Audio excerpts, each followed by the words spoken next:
Good evening, everyone. Thanks for coming out. My name is Chief Mike Pendola, Pendola, and I'm the Chief of Police of the Brookfield Zoo Police Department.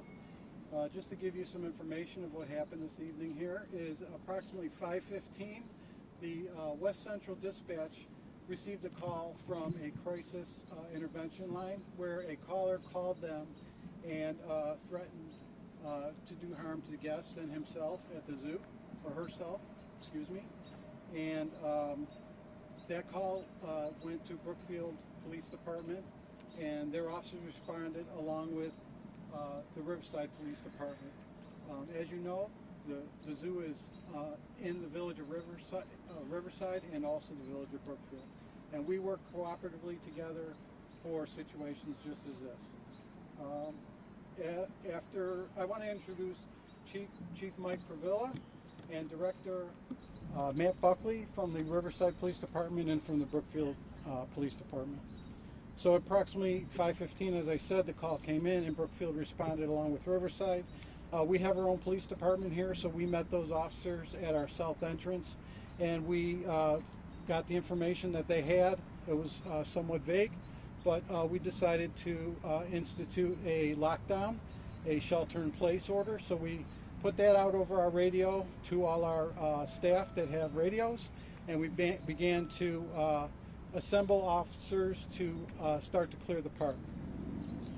We did a level 3 ILEAS call out to gain additional staffing. We are a small department, and we felt we needed some additional staffing to help clear the park. At about 5:15, there were still guests and staff in the park, but we do close at 6 o'clock, so a lot of guests had already left for the day, but there were still some guests and staff still in the park. We methodically started to assemble teams of officers to clear the public areas, the buildings, and also the private areas, the keeper spaces, and back of the house type areas, such as our complex buildings, our grounds, and things like that. Our main priority obviously is safety of the visitors, the staff, and our animal collection. We do train for situations like this. We hope that these things would never happen, but we do train for situations like this, and we feel that we did an outstanding job checking the park, clearing the buildings, and ensuring that all our guests and our staff and our animal collection remain safe. As it turns out, that individual was not in the park, and so we believe that the park is safe. It's a safe place to come, and also this area, this community, all around us, there's no active threats at this point. Chiefs, do you have anything to add? Okay. Director Matt Buckley with the Riverside Police Department. I ran the operations inside the zoo this evening with all our responding officers. We had well over 50 officers respond from neighboring jurisdictions, including local towns, state police, Cook County Sheriff's Police. So we had a lot of police presence here at the zoo for a purpose, and that purpose was to make sure the zoo was safe for not only the visitors, but for the animals, as well as the staff here at the zoo. We did a methodical clear of the zoo after they went into their lockdown and checked every building to make sure everybody that was in any building was safe and secure, and we escorted them to their vehicle to make sure that they left the zoo safely when they did leave the park. The zoo is not an easy place to handle an incident like this. Obviously, they have a lot of animals in here. Some of those animals are very dangerous, so we worked very closely with the zoo staff, the zookeepers, as well as their police department, to make sure that not only the people that were in those buildings sheltering, but also the officers that were entering those buildings were kept safe at all times. So once again, the zoo is a safe place. We ensure that it is, and we work hard every day to make sure that the zoo is kept safe at all times. Thank you. I would also like to introduce our Chief Financial Officer, Dave Burns. Dave was on scene, and he was part of our incident command. We made sure that our administration was kept up to date on what was happening as we were going about our business to try to clear the zoo and make sure things were safe. Do you have anything? No? Chief Mike, okay? Sure. Okay. As the other chiefs here have said, it has been truly a collective and collaborative effort amongst our immediate agencies and all our sister and ILEAS and cooperative agencies to address this issue. We're going to continue working on this with the Brookfield Zoo PD, my staff, Director Buckley's staff, as far as making sure that this case and everything else is resolved. Thank you. Questions? Oh, wait. Just one quick thing. My name is David Burns, Chief Financial Officer here at Brookfield Zoo. The three chiefs just really summed it up incredibly well. We have a police force here at the zoo grounds, a permanent police force. The two chiefs behind me are just a small representation of the incredible force that came out to assist us during this event.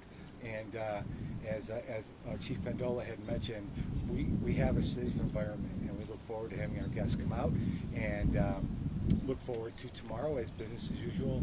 But again, a tremendous thanks to the 50 or so officers in multiple jurisdictions that came out to help us during this situation. Thank you. Do you have a description of the specific nature of the threat that was made to this crisis intervention worker? I believe we're still investigating. The FBI is also involved in this and helping us out. We do have specific information of what the caller said, but I'm not prepared to release that at this time because that might be pertinent to the investigation if we should identify the individual and make an arrest. So my follow-up was, do you have a specific individual that is a suspect? I can't really comment on that at this time. We have some information and we're following up on all the leads. What can you tell us about the individual? We know it's a female. Are we talking about a child calling in or a woman calling in? I don't have that information as to the age of the caller. Just ask for your patience as we work on this investigation. I mean, this just happened a couple hours ago. We're just coming down from clearing the park, and we're just at the very, very beginnings of the investigation, just starting to get as much information as we can and work with the various agencies that are involved to try to make sure that we do locate the individual if we can, and if we can prosecute. Of course, we would work with the state's attorney's office, and like I said, the FBI is also involved and these other agencies as well. So it's a very cooperative effort. We're going to do our best to try to identify and locate the individual.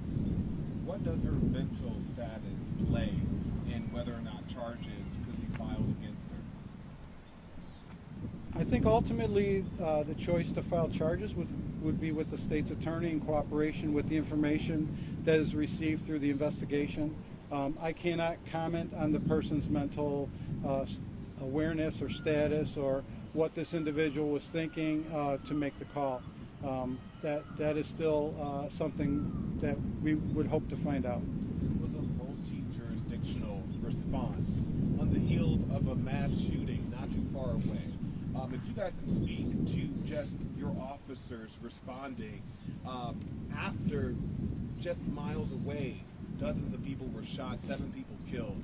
What was going through you guys' minds as you guys were trying to clear the zoo? Well, I think the fact that there was just a shooting in Highland Park, and our hearts and prayers go out to those families. Thankfully, we did not have an actual shooting here.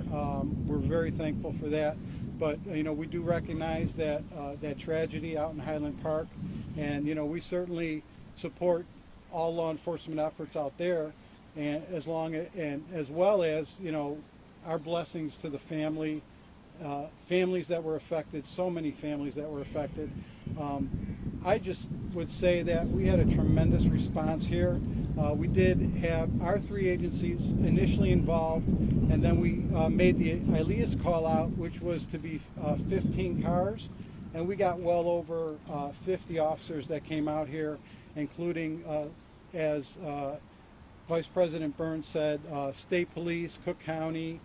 Even if we needed a dog, we had a dog team here if we needed to do a bomb search or something like that. So we had a tremendous response of resources, and I think that the officers that responded, perhaps, they did have that Highland Park incident in the back of their minds, and felt that they wanted to come out and give that extra support to the zoo to make sure that our visitors and staff and our animal collection are safe, and also this community of Brookfield and Riverside that we reside in. And then just to, I guess, confirm, do you believe this person who called in the threat was ever on the grounds of the zoo today? Or at the time that call was made to the crisis intervention person? We're still investigating that. But we know right now the zoo is safe. It's a safe place to come. We hope that guests are not concerned. We have our own police department here. We had a tremendous response. Maybe an overabundance of caution to have that many officers, but we felt that we wanted to, especially in light of the Highland Park incident, to make sure that we did everything in our power to keep our guests and staff safe, along with our animal collection. Okay, thank you, everyone. Have a good evening. Thank you. Great job. Thanks.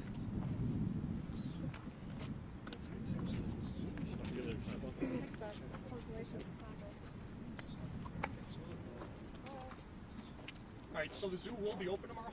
So I just wanted to make it sounded like the time's So- operation. Unfortunately, it's not open tonight anymore, but tomorrow. Oh, so we don't get a free entry? Well, tomorrow. Come back tomorrow. One camera would go off. Good question. Matt Buckley, I saw you last minute. I was watching all day. They said they were on their way. That was quite a while ago. Thanks for the rake. No problem. Absolutely. Thank you. Appreciate it.